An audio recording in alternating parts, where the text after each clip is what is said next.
राधे राधे बच्चों, बोलो श्री कृष्ण भगवान की जय। बोलो श्री भागवत की जय। बोलो विष्णु लक्ष्मी की जय। भागवत का चौथा अध्याय सप्ताह सुनने वालों को नारायण का दर्शन और आत्मदेव ब्राह्मण की कथा। बोलो श्री कृष्ण भगवान की जय।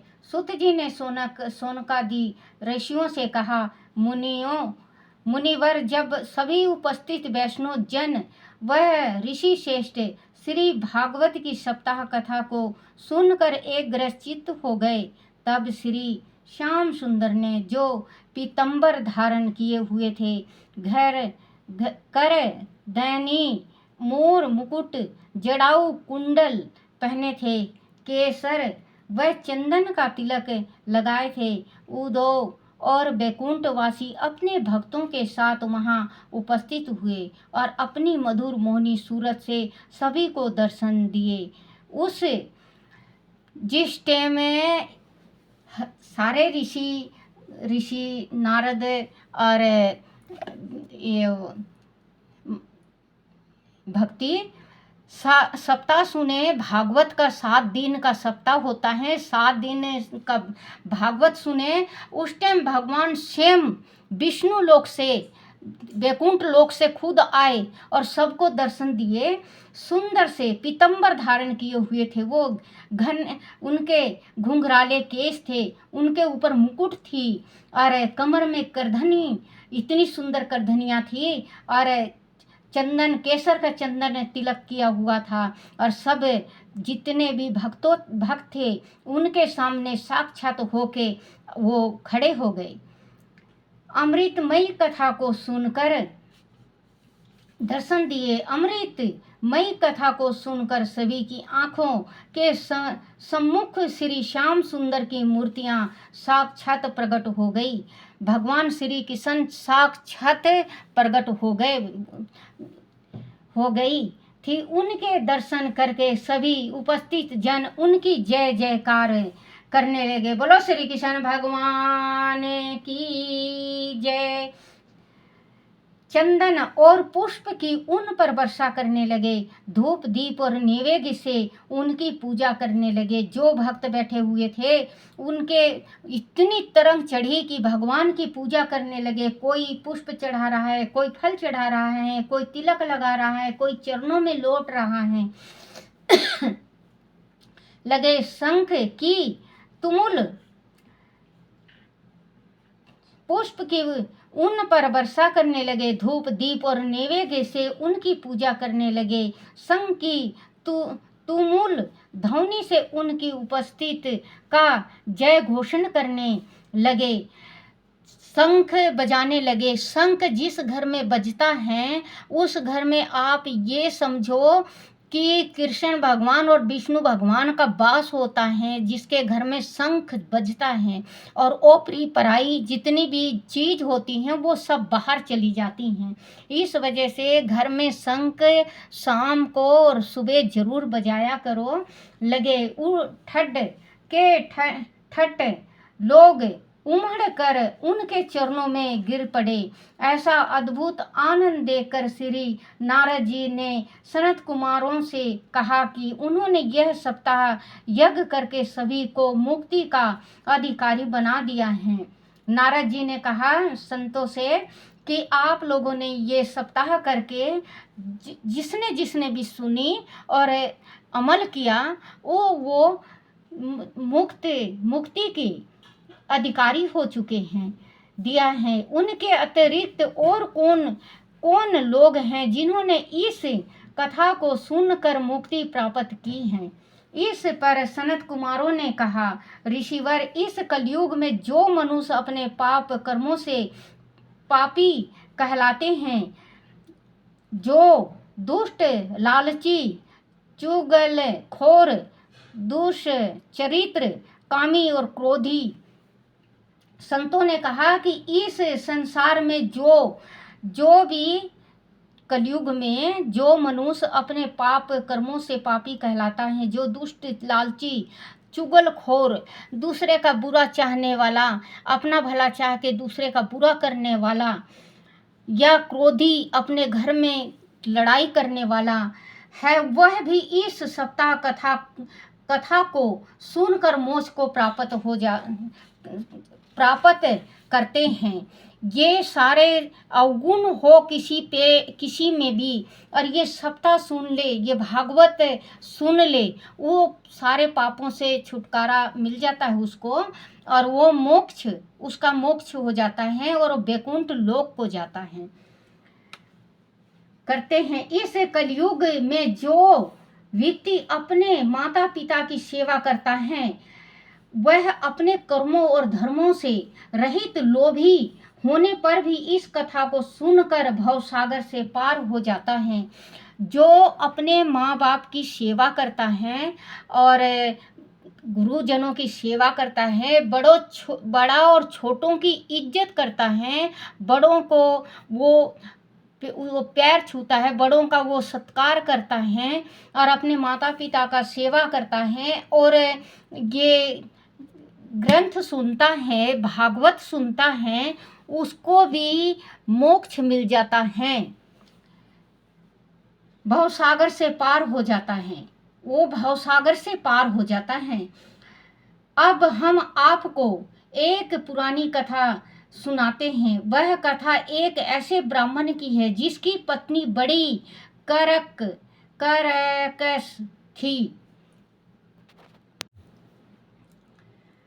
आत्मदेव ब्राह्मण की कथा। दक्षिण दिशा में तुग भद्रा नदी के तट पर शीतल एक नगर में आत्मदेव नाम का एक ब्राह्मण अपनी पत्नी धुंधली के साथ रहता था। ब्राह्मण बड़ा ज्ञानी, तेजवान और सदाचारी था, जबकि उसकी स्त्री बड़ी ककरस थी। वह सारे दिन संसारिक मोह माया में फंसी रहती थी और बात बात में अपने पति से लड़ाई झगड़ा करती रहती थी। वह ब्राह्मण जैसे परमेश्वर इच्छा कहकर चुप रहता था और अपने समय काटता था। उस ब्राह्मण के वह कोई संतान नहीं थी। उसने संतान के लिए खूब दान दक्षिणा बांटी, पर उसे संतान का कुछ सुख प्राप्त नहीं हो सका। एक दिन दुखी होकर वह अपना जीवन समाप्त करने की इच्छा से वन में चला गया।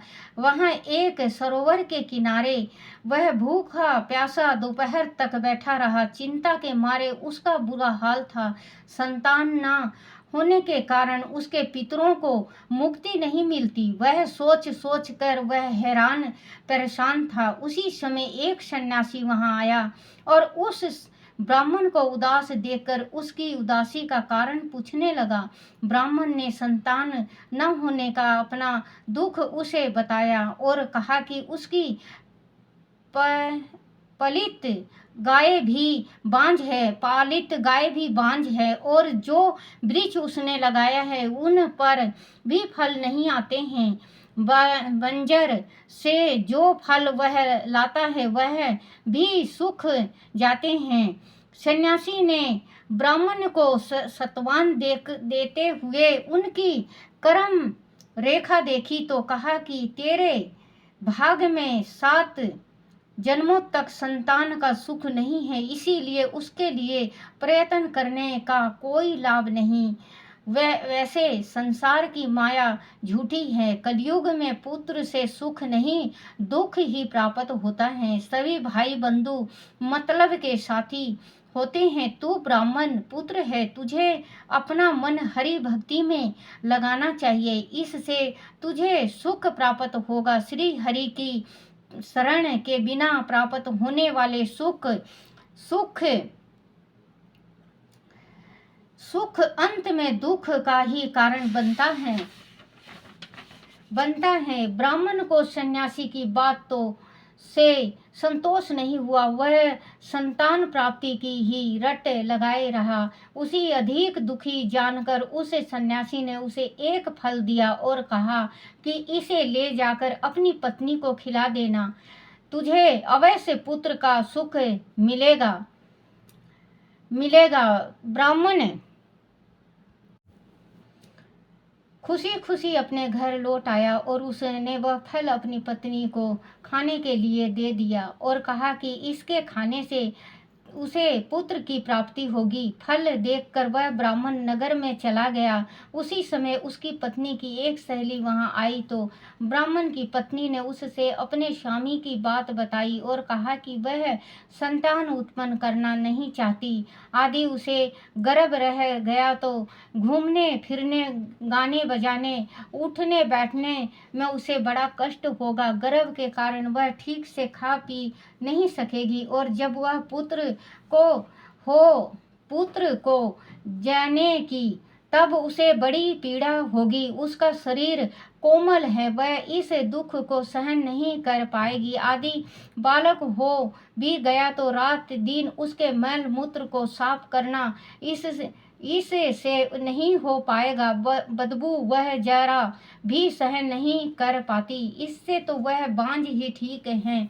उसकी सहेली ने उसे समझाया कि यह फल को कहीं छिपा दे और पति से कह दे कि उसने फल खा लिया है। सहेली की बात सुन उसे की समझ में आ गई। उसने ऐसा ही किया। उसने फल को छिपा दिया और पति से झूठ बोल दिया कि उसने फल खा लिया है। कुछ दिनों बाद उस ब्राह्मणी की बहन उसके घर आई तो उसने अपनी बहन को उदास और कमजोर देखा तो पूछा कि यह सब क्या है, उसकी उदासी का क्या कारण है। इस पर ब्राह्मणी ने अपनी बहन को सारी बात बता दी और बोली कि वह झूठ कब तक छिपा पाएगी। उसकी बहन ने बताया कि वह 1 माह की गर्भवती है, वह पुत्र प्रवास करेगी तो उसे दे देगी। वह फल वह गाय को खिला दे। ब्राह्मणी ने प्रसन्न होकर वह फल अपनी गाय को खिला दिया। समय आने पर ब्राह्मणी की बहन ने एक पुत्र को जन्म दिया। ब्राह्मणी तत्काल चुपचाप उसे नवजात शिशु को ले आई और उसने ब्राह्मण से कह दिया कि उसे पुत्र हुआ है। कुछ समय के बाद ब्राह्मणी की गाय ने भी एक सुंदर मनुष्य रूपी बालक को जन्म दिया। उसके कान गाय जैसे बहुत बड़े बड़े थे। ब्राह्मण दुहरी खुशी पाकर खूब प्रसन्न हुआ। उसने याचकों को बुलाकर खूब दान दक्षिणा दी और घर में ढोलक बजवाई। ब्राह्मणी ने अपने पति से कहा कि उसको दूध नहीं उतर रहा है जबकि उसकी बहन को खूब दूध आ रहा है। उसका पुत्र पैदा होते ही मर गया है। उसका दूध पीने वाला कोई नहीं है, अगर वह कहे तो अपनी बहन को बुला ले। ब्राह्मण ने सरह से अपनी सहमति प्रदान कर दी। ब्राह्मणी की बहन वहां आ गई और उसके पुत्र को दूध पिलाने लगी। ब्राह्मण ने उसे बालक का नाम धुंधकारी रखा और गाय के पुत्र का नाम गोकर्ण रखा। वह उन दोनों बालकों का लालन पालन अच्छी तरह से करने लगा। जब दोनों बालक समय हुए तो गोकर्ण पढ़ लिख कर बड़ा पंडित और विद्वान हुआ, जबकि धुंधकारी महामूर्ख, अधर्मी, चोर, जुआरी और लपटा बना। गोकर्ण का समय धर्म कर्म में व्यतीत होता था और धुंधकारी का कुकर्मों में। गोकर्ण का समय शस्त्रों के अध्ययन, तीर्थ टन और संत महापुरुषों के संग में बीतता, जबकि धुंधकारी वेश्यागमन करता और घर का सारा धन उस पर लुटाने लगा। वह धन न देने पर अपने माता पिता के साथ मारपीट करता और गाली गलौज करता। ब्राह्मण उनकी दशा देखता तो दुखी होकर कहता कि इससे अच्छा तो मैं निसंतान ही था। उसे दशा सन्यासी की यह एक बात याद आती। वह सोचता इस जीवन से तो मर जाना ही उचित है, इन दुखों से तो छुटकारा मिल जाता।